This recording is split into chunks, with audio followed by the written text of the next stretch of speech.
Eu fiz, assim, dirigi 2 documentários, né? E produzi alguns outros, né? O primeiro documentário, assim, de grande aceitação, de reconhecimento foi Desi-Croquetes, da Tatiana Issa e do Rafael Álvares. Eles me ligaram, precisavam de um produtor no Brasil, né? Eles estão baseados em Nova York. E era um filme sem muito orçamento. Eu tava vindo nessa coisa de fazer cinema low budget, né? Cinema na correria, no amor, né? Na guerrilha, como fala aqui. E a gente fez Desi-Croquetes e foi uma grande experiência. Deu certo, o filme foi um sucesso.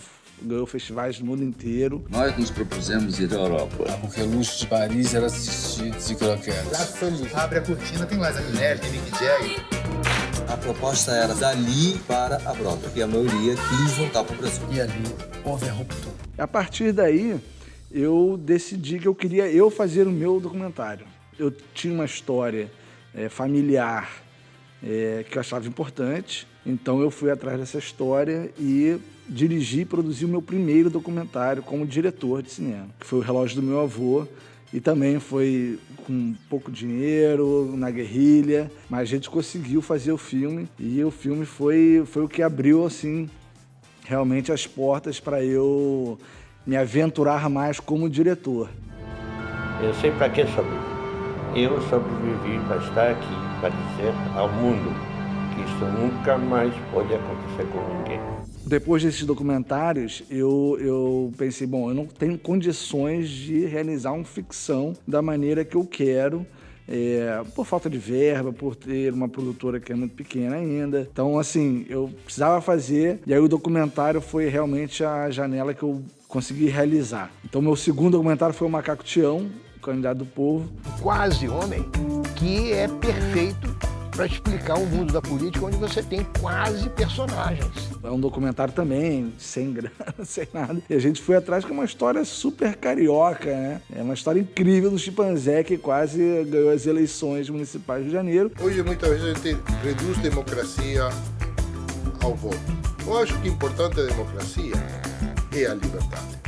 Inclusive a liberdade de votar no Macaco Tião. A figura do Macaco Tião, ela está sempre presente aí no imaginário do povo brasileiro. Sempre quando tem um ciclo de eleições, a figura do Macaco Tião aparece. Foi bem bacana o documentário, a gente licenciou o documentário e a partir daí eu parti para as ficções.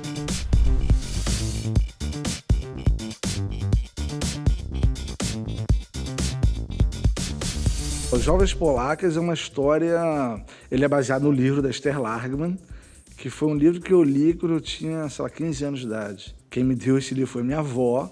Ela falou, lê esse livro, é importante. Na época eu não dei muita... Tinha 15 anos, minha cabeça estava em outro lugar. Mas aquilo me marcou de alguma maneira. Anos depois, né, alguém me sugeriu, não sei se foi meu pai, alguém falou, por que você não faz um filme sobre as polacas?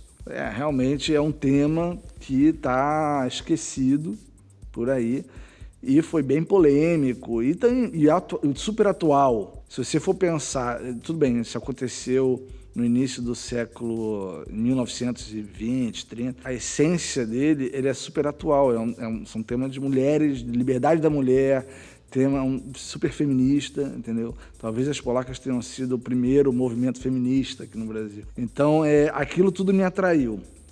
E eu fui buscar os direitos do livro com a Esther, e a autora do livro falou, olha, já tentaram fazer esse filme diversas vezes.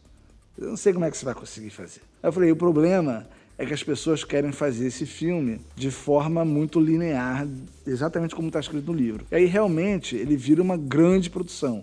Uma produção de milhões de dólares para você poder fazer, recriar o Rio de Janeiro daquela época, ir para a Polônia, enfim, não dá. A proposta que eu tenho é de fazer um filme de baixo orçamento, criar um ambiente de época, mas que seja parte da memória de uma personagem central, que é uma personagem atual, de hoje em dia. Então, eu escrevi o roteiro, apresentei à autora do livro, e ela se surpreendeu, falou, não, isso aqui tá ótimo, acho que você consegue fazer. Por um lado, eu me sentia inferior. E eu não quero que minha mira cresça no meio daquela sujeira. Mas havia um outro lado que me fazia sentir orgulhosa.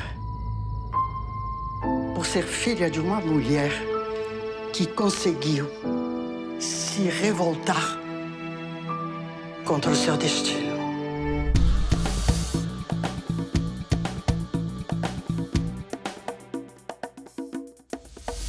O principal é a questão da liberdade da mulher. Naquela época, a mulher sequer ia para a universidade, não podia votar.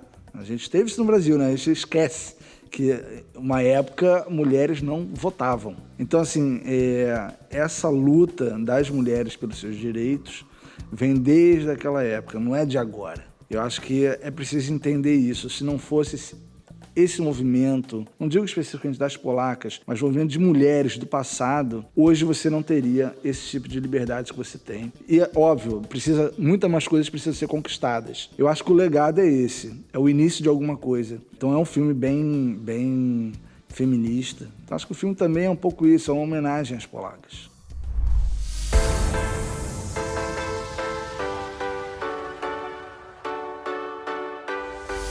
Eu gosto muito de transitar nessa coisa do cinema fantástico, do cinema de poesia, cinema lúdico. Então, assim, eu tenho projetos variados para fazer. O meu próximo filme que eu vou lançar depois de Polacas é Christabel, que é baseado no poema do Samuel Taylor Coleridge. É um dos primeiros vestígios na literatura onde a figura do vampiro aparece. E é uma figura de uma vampira, mulher. E ela seduz, e ao seduzir, ela se apaixona por uma outra mulher.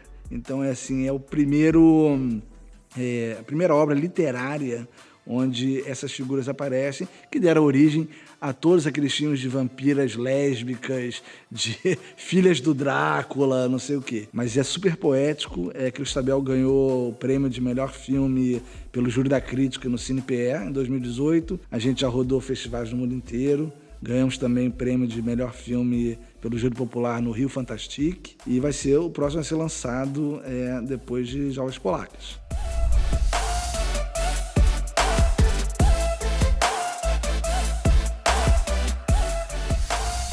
Eu vou nos meus favoritos, assim, eu gosto muito do Herzog, então eu curto muito Nosferatu.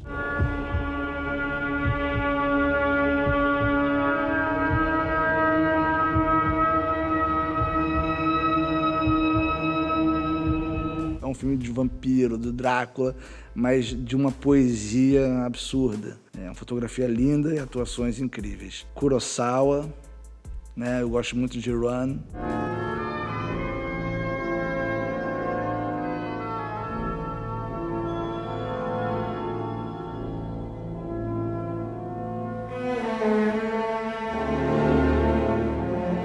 Eu acho que também tem essa pegada poética que eu gosto. Para mudar um pouquinho, sair um pouco dessa galera clássica, né, Herzog, Kurosawa, um diretor atual que eu tenho apreciado bastante é Albert Serra, e eu recomendo o filme A Morte de Luís XIV. Rendez à Dieu ce que vous lui devez. Soyez en paix avec vos voisins. Faites-le honorer par vos sujets. Tâchez de soulager votre peuple. Meu nome é Alex Levi Heller, eu sou diretor de cinema e eu estou aqui no canal Like, onde a gente recomenda e você curte.